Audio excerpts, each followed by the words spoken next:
Thank you. This goes along with what we were just saying. I feel sick throughout the day multiple times every day, and I feel like my vibration is heavily correlated with my physical sensation of feeling sick or feeling well. And so I guess my question is, can you speak to staying at the high frequency regardless of things like pain or nausea, stuff like that? Well, the words that we want to give to you, that you're reaching for, is you want to get out ahead of it. In other words, when you choose a vibration, everything will acquiesce to it. But when you choose to observe something, your vibration will acquiesce to that, which is exactly why you said this follows. Brilliant. So if you're experiencing discomfort, it's the most normal thing in the world for your energy to follow that, for your attention to follow that, for your connection to that to follow that. So what you have to do in order to get out ahead of it is to get out ahead of it when it's the easiest to get out ahead of it, which means when you first wake up or when you're feeling at your best. And by getting out ahead of it, we mean practice the vibration apart from the condition. It really is what unconditional love is. It's finding that, finding the alignment regardless of the condition. So some things like darting in and darting out, that helps. Some things like emphasizing when you really feel good. Esther discovered when she was experiencing so much discomfort, really grief about the absence of Jerry, she discovered that she could isolate a good feeling word or a good feeling incident, and if she could focus on it for a little while, momentum would come, and then she could get out ahead of that. And she also learned what thoughts would take her down hard and fast, and she learned to sort of avoid those. And she learned what thoughts were more likely to move her up. And so it was just a matter of managing focus, even with the current condition. Little by little by little by little by little. Here's something that's really helpful. You have trillions of cells in your body, and they are all in the receptive mode. Don't you like knowing that? But if you are in a bad mood, you block the signal. They're tuned in, ready to receive, but you're in the way. And so what pain is, it's resistance exaggerated, or it's resistance with momentum applied to it. That's what pain is. When you feel pain, what it means every single time is that your cells are requesting from source, because they're in the receptive mode, that you, because of your mental attitude or the thought you're thinking, are not letting the energy move through. It's sort of like, let's say that you have a narrow vessel through which you are wanting to blast strong energy, whether it's water or air, and you're summoning it so hard that it's coming, but the vessel isn't prepared for it, so it blows the sides of it out. It's sort of like that. So over time, because you want to feel better and you want to feel better, you're asking and asking and asking and asking.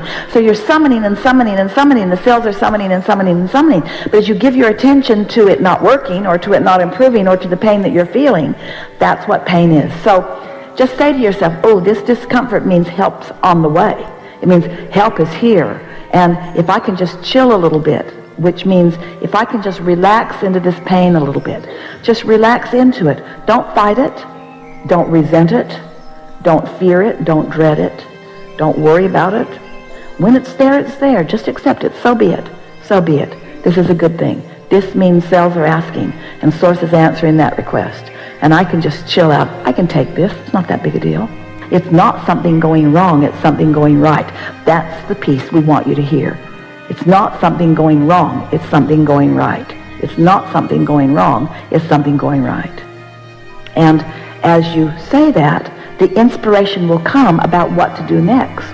Let's say, because we can feel some of you thinking this out here, let's say that you actually have a broken bone somewhere, and you're saying, this pain, it's not something going wrong, it's something going right. It's not something going wrong, it's something going right. It's not something going wrong.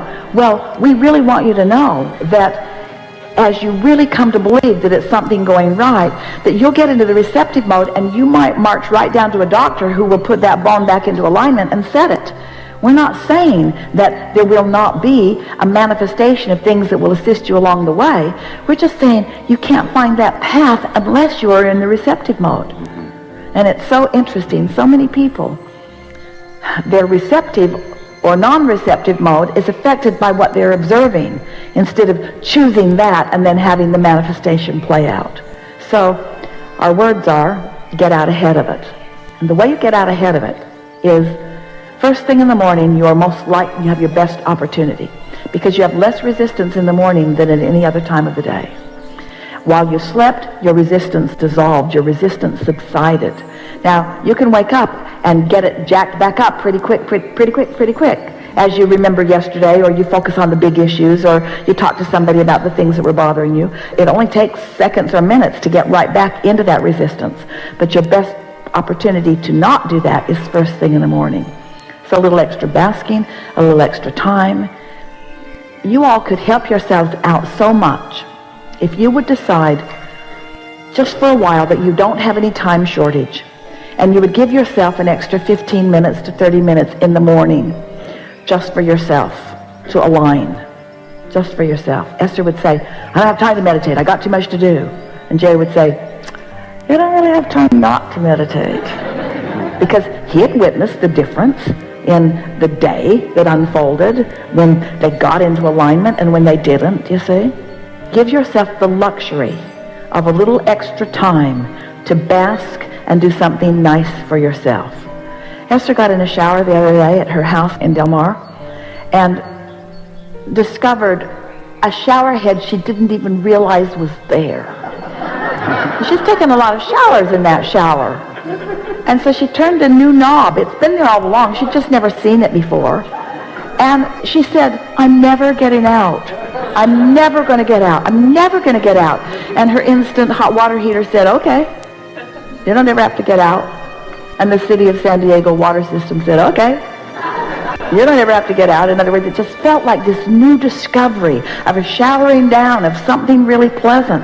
Well, we would like her to start every day like that, just basking in the deliciousness of that. Give yourself permission to take pleasure from your moments and tune yourself to the feeling of what that is. And before you know it, the entire universe will yield to you to match the most pleasurable moments that you find. It's the way it is supposed to be. But if you tune yourself to struggle or pain or hardship or whatever, the universe yields that to you. And you say, is this as good as it gets? I must not be very worthy. There's nothing about worthiness. It's about alignment. It's about which mode of reception you are in.